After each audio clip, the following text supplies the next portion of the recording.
उप मुख्यमंत्री पद नहीं, मंत्री पद क्यों स्वीकार किया? निशांत कुमार पर आखिर भाजपा मेहरबान क्यों?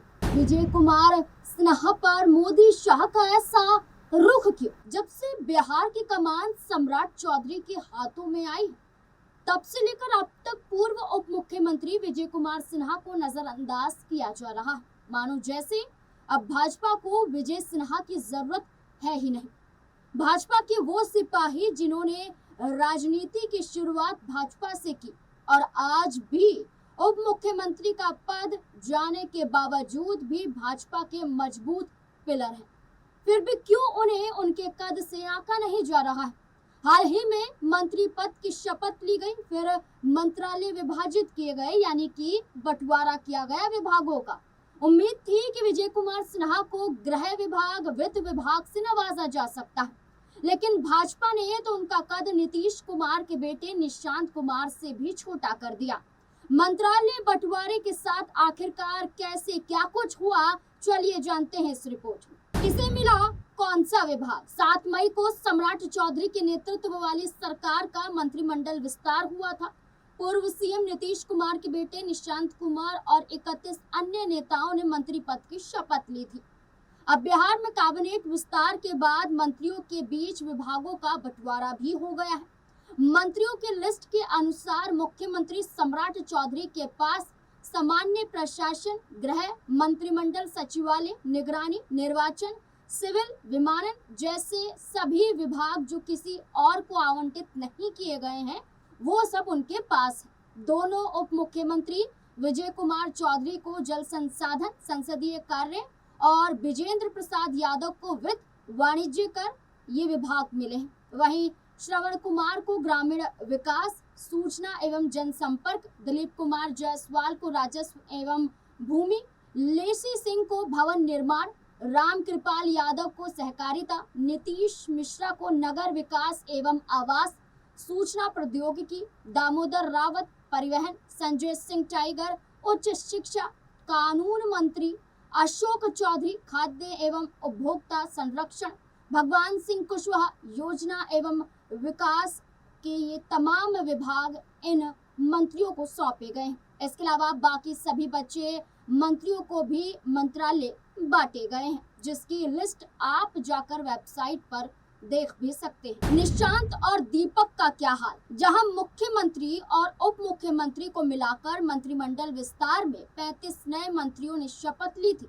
सम्राट चौधरी सरकार के नए मंत्रिमंडल में करीब 15 से ज्यादा नए चेहरे शामिल किए गए। इनमें से कई ऐसे विधायक हैं जो पहली बार मंत्री बने और कई ऐसे चेहरे हैं जिन्हें विधायक न होने के बावजूद भी मंत्रालय सौंप दिया गया, जिसमें नाम नीतीश कुमार के बेटे निशांत कुमार का और उपेंद्र कुशवाहा के बेटे दीपक प्रकाश का नाम भी आता है।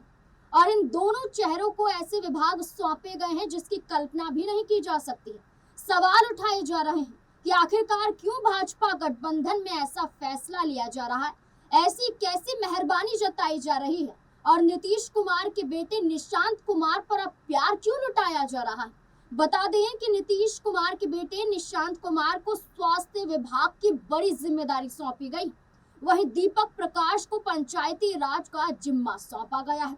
ये एक बड़ा सवाल विभाग के साथ उठ जाता है, विजय कुमार सिन्हा के साथ ऐसा क्यों? जहां दीपक और निशांत को बड़े विभागों से नवाजा गया, वहीं सवाल उठ रहे हैं कि आखिरकार विजय सिन्हा की क्या गलती है कि उन्हें सिर्फ मामूली नेता के रूप में आंका जा रहा है?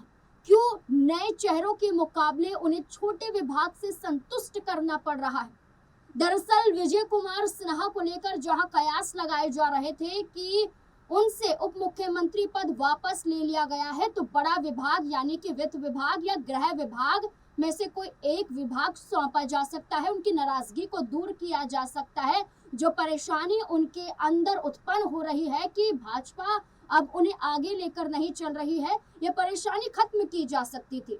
लेकिन भारतीय जनता पार्टी ने ना तो ये विभाग सौंपे और ना ही 2 से 3 विभाग एक साथ उन्हें सौंपे। इसके साथ साथ एक बड़ी बात ये है कि भारतीय जनता पार्टी ने इस बार विजय कुमार सिन्हा को सिर्फ एक विभाग दिया है और वो भी कृषि से जुड़ा हुआ।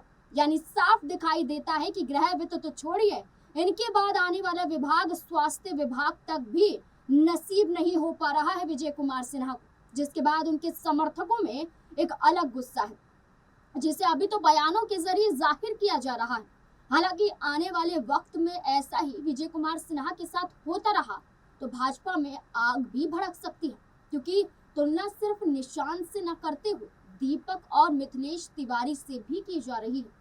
ये तस्वीरें भी बताती हैं कि कैसे भारतीय जनता पार्टी अब आगे बढ़कर विजय कुमार सिन्हा को साथ लेकर नहीं चल रही है, क्योंकि भारतीय जनता पार्टी कोटे से पहली बार मंत्री बने मिथिलेश तिवारी को शिक्षा विभाग की जिम्मेदारी दी गई है, जो कि अपने आप में एक बड़ा विभाग है, और दीपक को पंचायती राज मंत्रालय सौंपा गया। विधान परिषद सभापति के पद पर भी जेडीयू मंत्रिमंडल विस्तार के बाद बिहार विधान परिषद के सभापति पद को लेकर सियासी हलचल तेज हो गई है। सूत्रों के मुताबिक इस बार ये अहम पद जेडीयू के खाते में जा सकता है। माना जा रहा है कि जेडीयू को भाजपा नाराज नहीं करना चाहती है, इसलिए नीतीश कुमार के हटने और सम्राट चौधरी के मुख्यमंत्री बनने के बाद से ही चर्चा है कि जेडीयू को साथ लेकर भाजपा को किसी भी सूरत में चलना ही पड़ेगा। अब बिहार विधान परिषद के पूर्व सभापति देवेश चंद्र ठाकुर ने अपने पद से इस्तीफा दे दिया था। वे 25 अगस्त 2022 को विधान परिषद के सभापति चुने गए थे। बाद में 2024 के लोकसभा चुनाव में सीतामढ़ी से सांसद निर्वाचित होने के बाद उन्होंने ये पद छोड़ दिया। उनके इस्तीफे के बाद बीजेपी के वरिष्ठ नेता और एमएलसी अवधेश नारायण सिंह को निर्विरोध सभापति चुन लिया गया। अवधेश नारायण सिंह इससे पहले भी इस पद की जिम्मेदारी को संभाल चुके हैं और उन्हें संगठन और सदन संचालन का लंबा अनुभव है। अब राजनीतिक गलियारों में चर्चा है कि पिछली बार ये पद बीजेपी के पास था, लेकिन इस बार माना जा रहा है कि ये जेडीयू के खाते में जा सकता है। गौरतलब है कि भारतीय जनता पार्टी ने एक मुख्यमंत्री पद क्या ले लिया, इसके बदले जेडीयू को तमाम चीजें भारतीय जनता पार्टी को सौंपनी पड़ रही है, क्योंकि बिहार में पहली बार बीजेपी का मुख्यमंत्री होना अपने आप में ही एक बड़ी बात है। बीजेपी लंबे समय से चाह रही थी कि उनकी पार्टी से कोई मुख्यमंत्री बने। अगर घुमा फिरा के बात ना की जाए और गहराई तक ना जाया जाए और अगर साफ शब्दों में कहा जाए तो सम्राट चौधरी को मुख्यमंत्री पद दिलाने के लिए बीजेपी ने क्या क्या बलिदान दिए। ये बलिदान समझ सकते हैं, मजबूरी समझ सकते हैं, क्योंकि आप देखिए नीतीश कुमार हट गए, सम्राट चौधरी आ गए। इस बीच में उनके बेटे को लेकर तमाम कयास लगाए जा रहे थे, लेकिन कुछ नहीं हो सका। लेकिन जैसे ही कैबिनेट का विस्तार हुआ, निशांत कुमार भी मान गए। जो जब से मान नहीं रहे थे वो अब मान जाते हैं। निशांत कुमार को मंत्रालय सौंप दिया जाता है, स्वास्थ्य विभाग का बड़ा मंत्रालय उन्हें सौंपा जाता है, जिससे ये जाहिर हो रहा है कि भारतीय जनता पार्टी अब जेडीयू को साथ लेकर चलना चाहती है। इसी के साथ साथ मैंने कहा कि विधान परिषद सभापति को लेकर भी जेडीयू को सौंपने की बात चल रही है। इतना ही नहीं, यहाँ बात करें विधानसभा के स्पीकर को लेकर भी चर्चा है कि ये भी जेडीयू के खाते में जा सकता है, यानी कि मुख्यमंत्री पद के बदले तमाम पदों को बीजेपी को त्यागना होगा। इस बीच में विजय कुमार सिन्हा का क्या हाल था, हमने आपको बताया।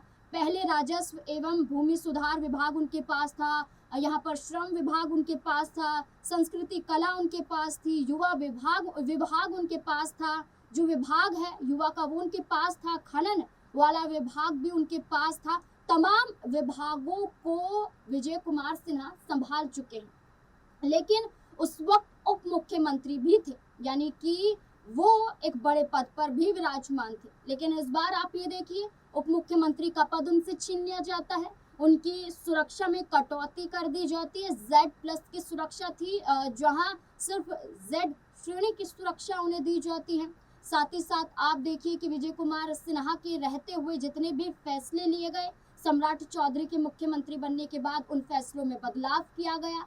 विजय कुमार सिन्हा की टीस भी उनके बयानों के जरिए नजर आई। लेकिन साफ कहा जाए तो विजय कुमार सिन्हा को किसी बड़े पद के साथ खुश किया जा सकता था, लेकिन बीजेपी ने ऐसा नहीं किया है। अब ये देखिए कि जब मंत्री पद की शपथ ली जा रही थी, प्रधानमंत्री नरेंद्र मोदी भी मौजूद थे, निशांत कुमार आशीर्वाद लेते हैं, पीठ थपथपाते हुए प्रधानमंत्री नजर आते हैं, विजय कुमार सिन्हा कैसे साइड में दिखाई देते हैं। तो ये तस्वीरें बताती हैं कि अब बिहार के अंदर बीजेपी के वो बड़े चेहरे जो आरएसएस से निकलकर सीधा बीजेपी की एक मुख्य धारा के सूत्रधार हैं, वो अब कहाँ जा रहे हैं? अब क्या लगता है विजय कुमार सिन्हा को मिले इस विभाग को लेकर? क्या निशांत कुमार का कद बढ़ाया गया है बिना किसी चुनाव लड़े हुए, और विजय कुमार सिन्हा को क्या उनके कद से भी कम आंका गया है? आपको क्या लगता है? इस पूरे मुद्दे को लेकर अपनी राय कमेंट सेक्शन में जरूर दें।